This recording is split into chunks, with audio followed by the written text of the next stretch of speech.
il est 8h37, Mathieu Béliard. La vie, les saisons, nous allons parler cette année d'agriculture, d'alimentation, de santé, mais parfois tout simplement prendre des nouvelles de Fanny Agostini, qui est à Boissey, en Haute-Loire. C'est notre rendez-vous à la ferme. Bonjour Fanny.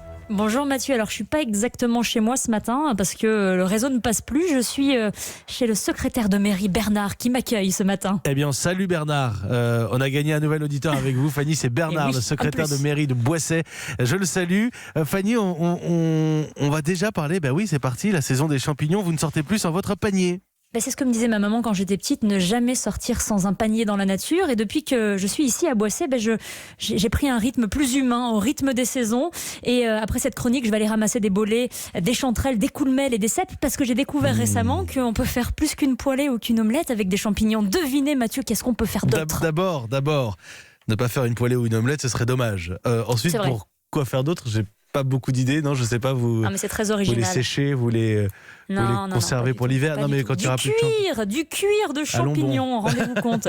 C'est une innovation inspirée de la nature pour en finir avec la cruauté animale ou la fabrication du sky. Vous savez, ce faux cuir que l'on trouve partout, de nos sacs à main et vêtements en passant par les sièges de voiture et qui est issu de l'industrie pétrolière. Alors, la substitution au cuir animal ou au cuir synthétique est toute trouvée, c'est absolument magique et c'est une compagnie américaine au nom de MycoWorks qui a réussi à produire une matière quasi similaire au cuir en utilisant du mycélium. Alors le mycélium, ce n'est pas tout à fait le champignon, c'est un réseau de filaments qui joue le rôle de racine, de poumon et d'estomac du champignon.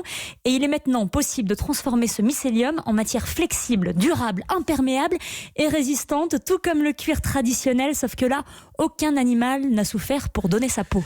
Fanny, entre le volume de cuir qu'on va pouvoir produire sur une vache et celui d'un champignon, sincèrement, c'est efficace, la production, mais il y en a assez ? c'est ça qui lui donne tout son intérêt à ce mycélium pour cette fabrication du cuir. C'est vraiment la vitesse de croissance. Il peut grandir de plusieurs centimètres par jour.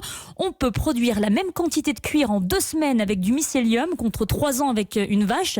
3 ans, c'est le temps qu'il lui faut pour qu'elle atteigne sa taille adulte. Et puis en plus, ça prend pas d'espace du tout. Quelques mètres cubes de terre suffisent à faire pousser des kilomètres de mycélium que l'on peut tisser de la manière que l'on souhaite pour créer des structures différentes comme des bracelets, des ceintures, des vêtements, des sacs, des semelles de chaussures et même des briques de construction. Moi, j'ai envie de vous dire ce matin, Mathieu, le mycélium, c'est l'avenir de l'homme.